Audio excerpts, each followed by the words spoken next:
Hello, everyone, and welcome. My name is Beata Dragovic, and I'm here with Dr. Melissa Wu, the CEO of Seeding Labs. Seeding Labs is a non-profit, Boston-based non-profit with a mission to fight global diseases by empowering scientists in developing countries. As part of our goal to highlight charities that are close to our hearts, I asked Melissa to give us an in-depth account of the mission of Seeding Labs and the impact its work has been making around the world. So welcome, Melissa. Thank you for being here. And I would like to start introducing Melissa first with a few words. She was named CEO of Seeding Labs in 2019. Prior to that, she served as the Senior Vice President of Operations. Melissa earned her PhD at Harvard University, and she has an SB in biology from Massachusetts Institute of Technology from MIT. And I believe while you were doing your PhD in Harvard, Melissa, that's where you met the founder of Seeding Labs, Nina Dudnik, and that's how first got associated with Seeding Labs. Mm-hmm. So with that said, I would like you to take it away and give us an introduction to Seeding Labs. Thanks so much, Beata, and thanks so much for all of you who are here and listening to this. I'm really excited to share the work that we do at Seeding Labs. So to introduce Seeding Labs, I think it helps just to say a little bit more about my background. When I met Nina, who was leading the Seeding Labs as a student organization, it was in my PhD. And for the better part of my career, I have been doing scientific research. And as I actually started doing scientific research in high school, and as I developed through my career, I saw two important things. One, I saw how talented people were and all of the potential that scientific research has to change how we live our lives. And I 100% stand behind us investing in science, investing in research, so that we can have better quality of lives. But the other thing that I saw as I advanced through my career is that, like any institution in our society, the research sector is not representative. And that's a big problem because at the heart of it, scientific research is a tool. Mm-hmm. And it's a tool that, you have to use it with context. And how do you get that context for science? It's from who's doing the research. And if who's doing the research is not representative, then you're doing research that isn't able to reach the whole population, isn't able to access the different challenges that people are facing. And so, it became through a number of, things that I saw in my research, incredibly important to me personally, to change the face of research, change who can participate and contribute where I can to creating opportunities mm-hmm. for those of us represented in the sciences to be part of what is an incredible tool for advancing our lives. So that brings me to Seeding Labs. I learned about Seeding Labs when we were a student group. It was first starting off as an organization to raise awareness of all of the different kinds of research that's going on around the world, specifically in low and middle income countries. And that's kind of work that we don't really see very much at Harvard. Mm-hmm. And starting to, raise awareness about how important this is. As we got to know the researchers who were working in low and middle income countries, we started to learn about the different barriers that they were facing. And, for a lot of them, when you are in an under-resourced country, you don't have the ability to invest in equipment. You don't have the ability to invest in that infrastructure. And that really makes it difficult to pursue a career in research. So, one of the people that we met through our work is Dr. Muvari Sharutre. She's the head of the Department of Chemistry and Biochemistry at the University of Namibia. And she came to the US, to UMass Amherst here in Massachusetts for her grad training. And after she returned to Namibia, because she wanted to apply the things that she learned to the context of food security in Namibia, she told us, had she known about the challenges she would face in going back home and trying to pursue a research career, she might not actually have ventured into science. And that is, a big, that's a big problem when we're losing access to people like Muvari who could be advancing work. So, an example why Seeding Labs is important, right, Melissa? Yeah, and if I draw it out beyond Muvari and kind of bring it into like the global context, you see this map of the globe. 80% of the world's population lives in low and middle income countries, but when we look at research funding, 80% of the research funding is concentrated in just 10 countries across the world. And that bias in research funding means that research priorities are biased. The innovations that are getting made are biased towards addressing the needs of the people in these 10 countries. And so, a majority of the globe is not benefiting from scientific endeavor. And when you have this funding bias, right, you have incentives that even concentrate it more. And so people like Muvari face these challenges. It's hard to get an inroad, hard to get your first grant, hard to bring students in to engage in this profession. And so what we do at Seeding Labs is we reverse this tide of resources being concentrated. And, that's where we come in. This map you see here is where we've done our work. And you can see we have changed the landscape of driving resources towards low and middle income countries, or what is also referred to as the global South. And we're doing it in two really important ways. One, and this is the heart of the Instrumental Access Program. We're addressing a piece that is often ignored, and that is investing in the laboratory equipment, the technologies that are necessary to enable specific kinds of research, like biotechnology, like chemical analyses. And the other piece of the Instrumental Access Program that is really important is we work at a systemic level. We're not funding individual researchers, we're actually working with whole institutions. And so this program, we've set it up, there's three parts of the Instrumental Access Program where we identify universities and research institutes that have the potential to be catalyzing education, STEM education, catalyzing specific kinds of research that are important for their communities, for our global community. And then we connect them with this very difficult to access but critically important resource for research, which is equipment. And we connect to companies like pharmaceuticals, like universities here in the US, like manufacturers and equipment distributors who have a surplus supply of equipment. And Melissa, so I understand this. Do you always donate equipment to developed countries that were used previously, or many cases it's new equipment?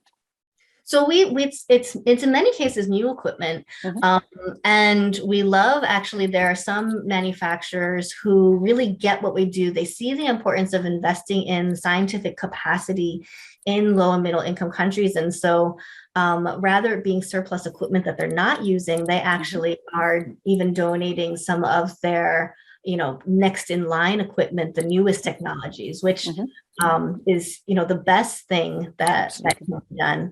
And we see amazing outcomes from this, which I'll share some of those stories. Yeah. And so the instrumental access is one prong. We're helping researchers gain access to these critical resources. And then we have another program called Telescience, which, if you move to the next slide, it's helping the scientists access specialized scientific skills. And here in Boston, where we're located and where I was, trained, it's so easy. You throw a rock, there's a researcher right there. I want to learn how to do some technique. I can walk across the hallway, walk across the street and find somebody to show me how to do that. But when you're working in places where there isn't that same kind of density of research, it is very hard to access that kind of training, that kind of ongoing training, and that sharing of your expertise and other people's expertise, so that you can continue to do like new and amazing things, because that's how science and discovery works.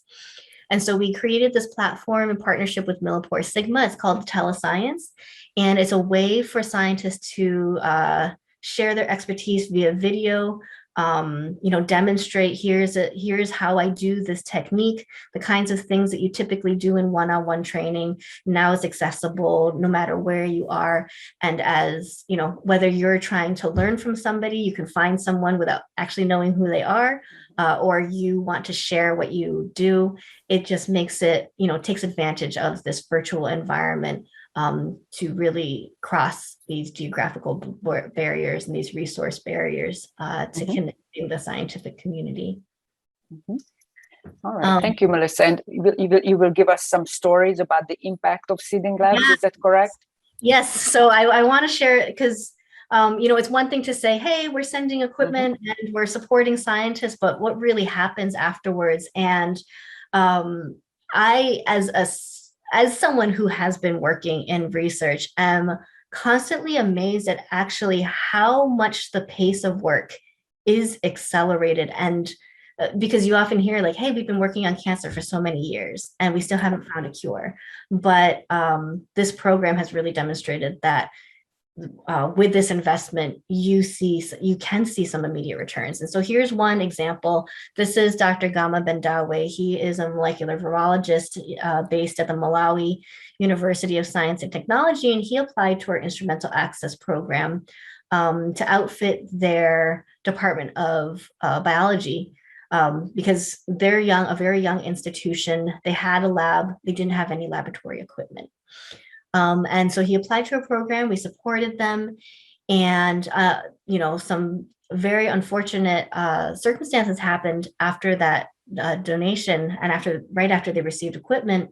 Malawi and southeastern Africa was actually hit with the second largest natural event to impact that region, Cyclone Idai, and the whole of Malawi was flooded.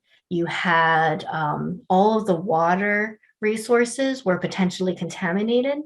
UNICEF came in, looking for an implementing partner to test that water, to figure out where are the hotspots for disease, where are places that people can actually access clean drinking water.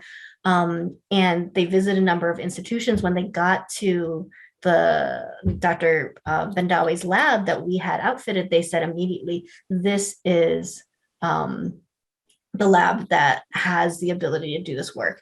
And within a week's time, they had already run 300 tests. They had set up a collaboration with a group in Brazil. And so, that kind of turnaround, we couldn't have anticipated, but when we invest in the potential, this is the kind of thing that can happen. And it happened again for Dr. Bendawe in the coronavirus pandemic. They started doing diagnostic tests so that they could address that. And, he shared with us that the equipment that we sent gave them the ability to act in both of these situations and gave them the capacity to reclaim some agency over their fate. And so that's something that, is really powerful to hear our partners sharing. Yeah. And I want to share another example. In the Dominican Republic, we had our partners. This is in the center, Dr. Barbara Paulino. On the right is Dr. Aida Bencia Ripley, and Leandro is on the left there. And they applied to us to start the first Institute for Tropical Medicine and Global Health.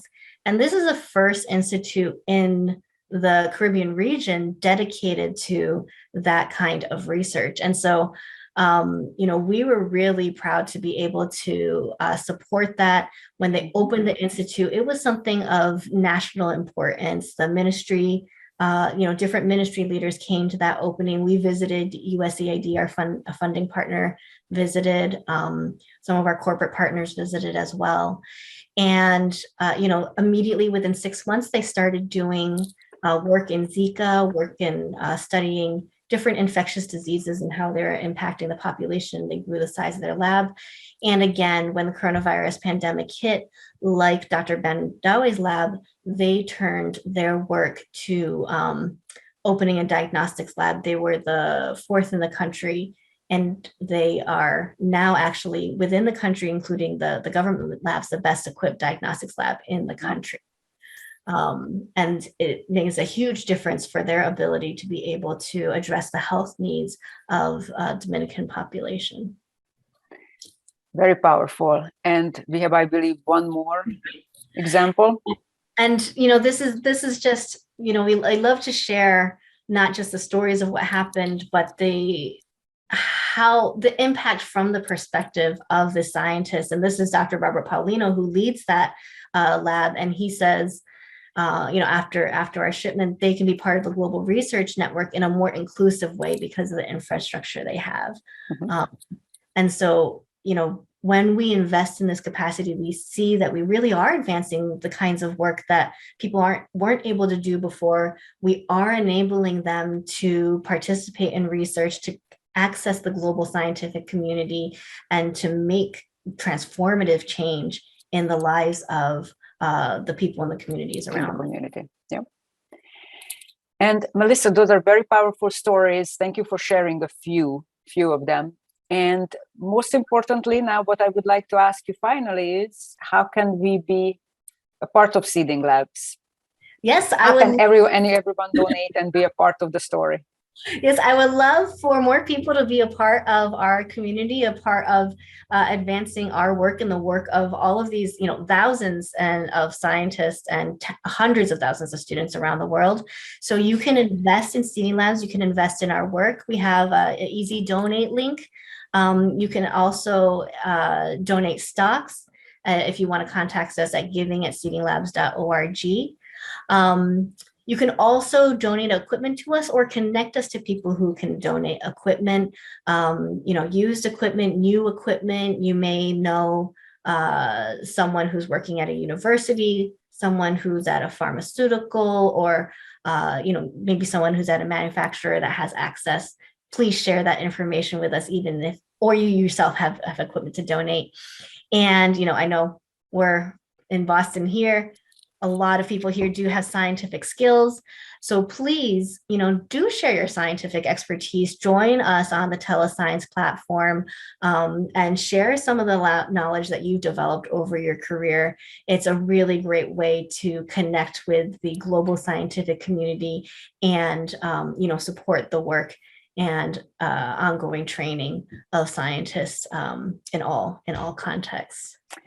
Melissa, thank you so much. Very powerful. And I really would like to reiterate and ask all of you to consider donating to Seeding Labs. Please remember that by donating cash, stock, and/or equipment or your knowledge, you are basically helping Seeding Labs advance healthcare all around the world.